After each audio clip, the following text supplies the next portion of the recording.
Welcome to the First Mentor Podcast. Here, you will hear us talk about a variety of topics for the entire family that will hopefully spark a discussion, create a new curiosity, or simply teach you something new. The goal is to inspire you to learn life skills and soft skills not taught in school and prepare you to live an extraordinary life. Come on and spend some time with us on your commute to school or anytime you're free.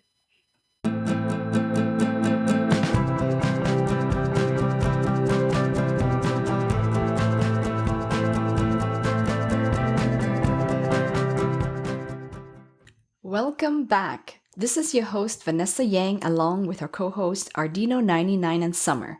Thank you for joining us for episode 6 now of the First Mentor Podcast, which is also part 2 of our last podcast where we talked about the book The 7 Habits of Happy Kids by Stephen Covey. We will now continue with the remaining 4 stories and discuss the habits within each story. At the end, please don't forget to subscribe or add us to your favorite list and share with your friends. And I would like to start with a quick reminder of what we discussed last time in episode 3. And let's start with our 7 main characters, which are Goop Bear, Jumper Rabbit, Lily Skunk, Sammy Squirrel, Sophie Squirrel, Pokey Porcupine, and Tagalong Alley. We spoke about the different habits, which are being proactive, beginning with the end in mind, and putting first things first. So today we will cover the remaining 4 stories, as I mentioned earlier, which also cover the remaining 4 habits. And those are think, win-win, seek first to understand, then to be understood, synergize, and sharpen the saw. Let's get right into the stories. Story number 4 is called Lily Plants a Garden. And who do we have today just to help us summarize the story a little bit? Ardino99? Yeah. Okay, thank you. Lily plants a garden. Lily used to always go to Miss Hoot's garden. She would see so many vegetables and fruits. One night, she told her mom, "Oh, I wish I had a garden just like Miss Hoot."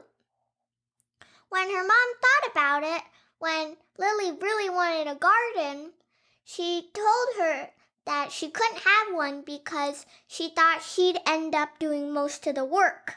In the middle of the night, Lily came up with the idea.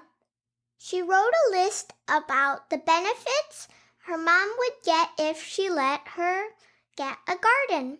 In the morning, she gave the note to her mom and she thought about it. She let her have a garden if she did most of the work and she would get to eat delicious strawberries. And later in the summer, they got started. Lily weeded and watered all summer long and even got her little brother Stink to help. The Stink didn't help too much. Okay, just a little bit, right? Yep. In the end, they had lots of fruits and vegetables. And that night, they had a feast. Excellent. With all the fruits and vegetables they harvested, right? Yeah.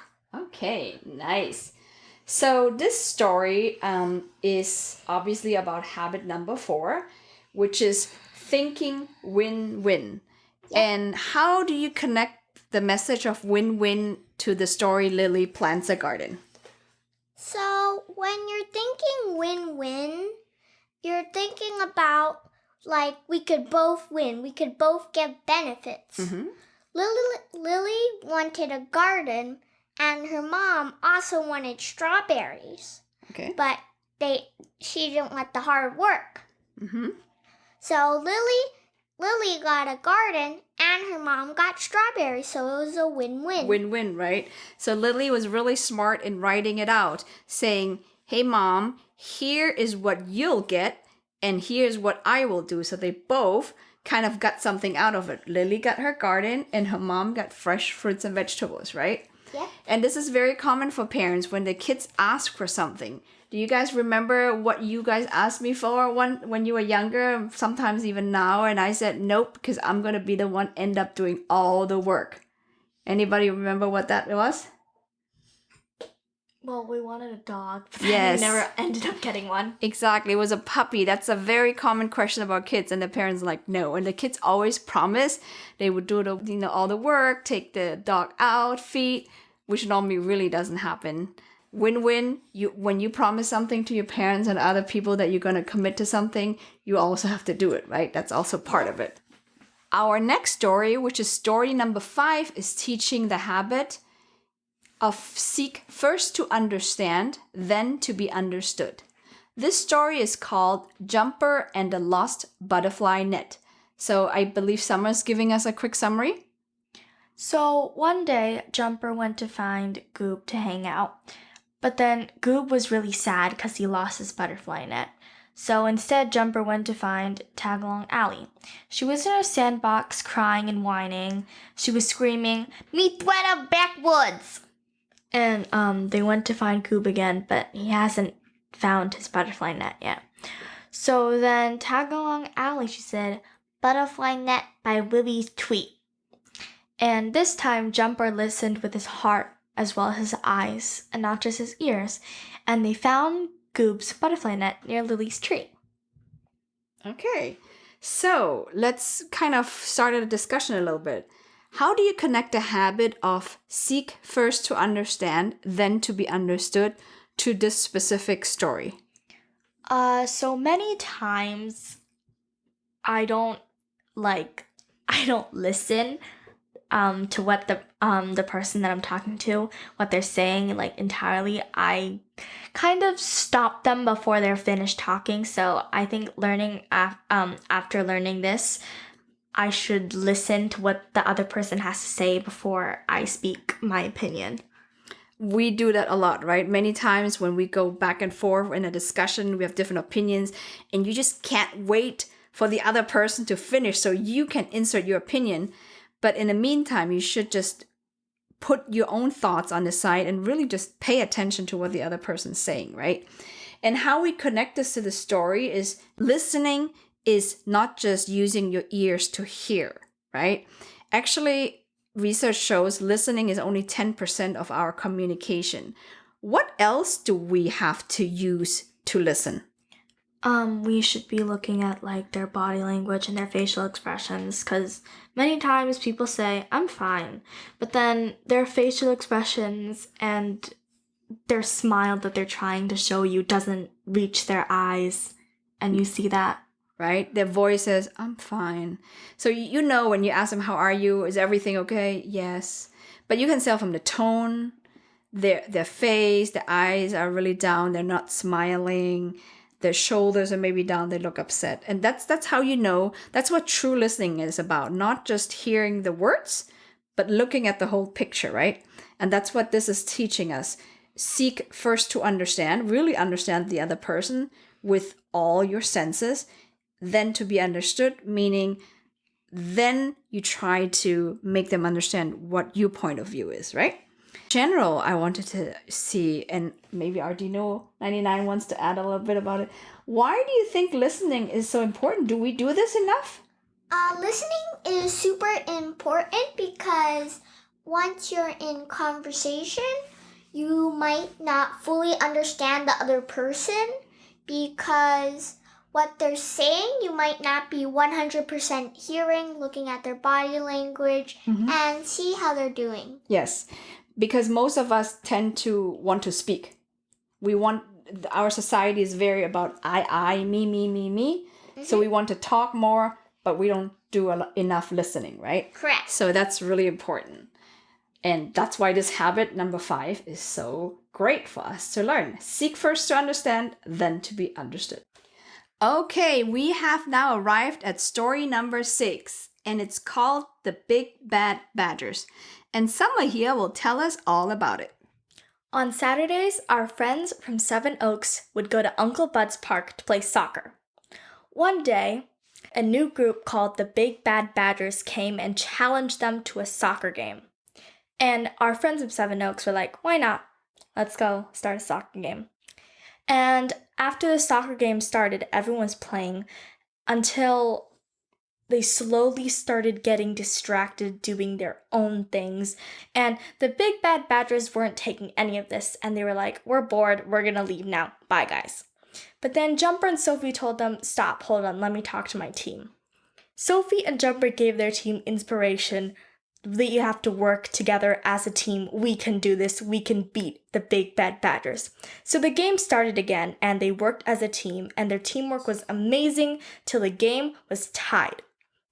Then Sophie, being the super smart squirrel that she is, she came up with a play to beat the big bad badgers. So they did Sophie's play, and Tagalong Alley scored the winning goal, and they won. Okay, and the big surprise is because Tagalong Alley is the smallest out of them all, so nobody expected her to score a goal, correct? Correct. How can we now connect the sixth habit, which is together is better, or it's also known as synergizing, with the story of the Big Bad Badgers? Ardina 99, what are your thoughts on that? Okay, so when we need to work together is meaning like we have to be a team. We all have to take part. And we, just like Sophie said, we have to use our assets and we have to use our strengths to combine it so we are much more powerful as a team. And when we're together, teamwork is better. And this, the saying, teamwork makes the dream work. That's right. So Ardina 99 touched upon very important things that yes, we can play individually, do our own thing, but the chances of succeeding are probably not as high as when everybody leverages their own strengths, their assets, their own talents, and then work together and bring it all on the table. Also, can you both think of some examples how you achieved a goal as a team? I played soccer. I was playing soccer with my team, and you can't win by yourself. You need to play as a team. You need to have a goalie. You need to have players backfield. It's a matter of passing, teamwork, and how you play and do your jobs is how you can win the game.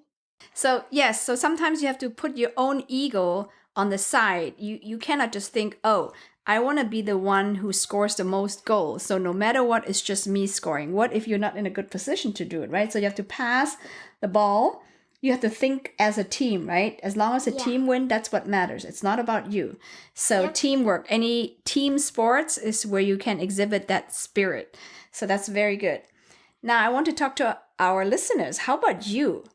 Can you think about some examples of how you work together as a family or with your friends? How you can achieve a specific goal that might be impossible to do by yourself? Think about it a little bit and then maybe talk with your friends or your parents about it and see what you can come up with. Teamwork is very, very important. Like Ardino 99 said, teamwork makes the dream work. And now we are on to our last but not least story. The final one is called Sleepy Sophie. And Ardino 99 will summarize it for us. So one day at school, when they're teaching the letter Z, Sophie fell asleep in the middle of class. Have you done this ever? No. No. I hope not. But I was sleepy before. Yes, we were all aware. Anyways, continue on. Okay, so their teacher, Miss Hoot, had to wake Sophie up with the feather, and she realized that she didn't get enough sleep. Well, on the walk home, when Sophie was talking to her brother, Sammy talked about how embarrassing it was falling asleep in the middle of class, and that she shouldn't read too much at night. Sophie said that reading was important as well. Later, when she got home, she saw a book, and she had to pick it up and read it.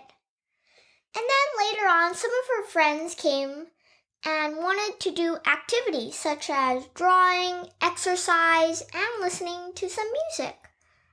But Sophie said she was busy and just kept reading. Later, Sophie fell asleep, and when it was dinner time, her mom woke her up and told her that she needed her day to be balanced. She told her that you needed to use your soul, your heart, and your body, and your mind. So, the next day, Sophie decided to try it out.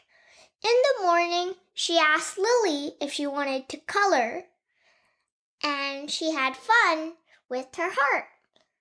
After, she asked Jumper if Jumper still wanted to bike, and then she used her body, and it was great.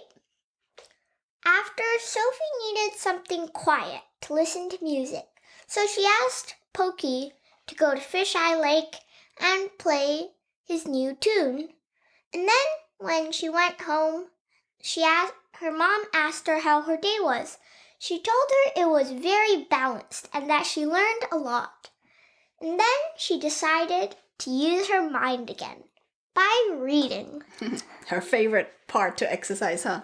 What did you learn from this story about balancing yourself?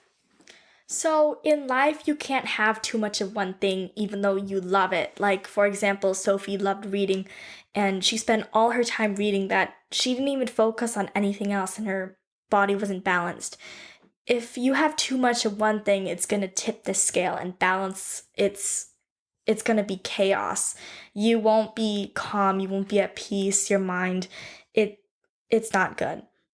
Okay, so that's the 7 habit. Sharpening the saw means not to focus on one area only, like Ardino 99 told us earlier, but on all, including our body, our heart, our mind, and our soul. And we need to take care of all parts to have them kind of as equally balanced as possible so that we can feel happy and be our best. What are some ideas to take care of each area? Let's talk about your body. What can you do to tend to your body? Well, when you think of, the first thing you think of when you think of body, it's kind of like exercising. Exercise is very important to keep yourself fit and healthy so you can live a longer and happier life. Sleeping early, eating healthy, drinking lots of water is also very important too. Okay. What about your heart? What can you do for your heart? Well, when you think of your heart, you always think of like family, people you love, doing something that makes you really happy. Spending time with your loved ones is really important as well. This is why you need balance in life.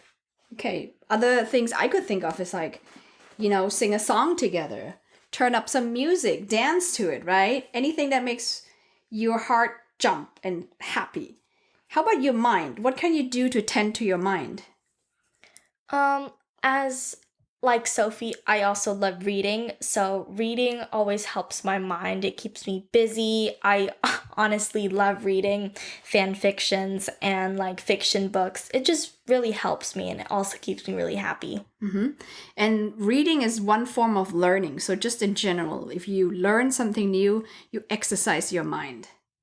And then last but not least, we have our soul. What can we do to take care of our soul?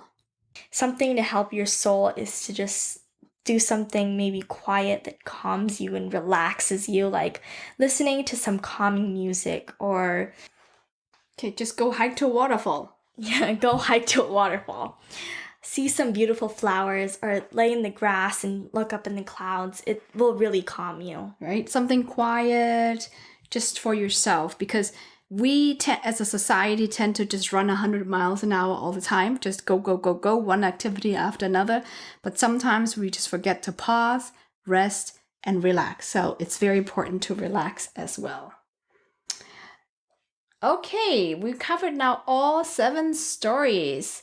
And we hope you enjoyed each of them and you learned something new and start to kind of display some of the habits you learned.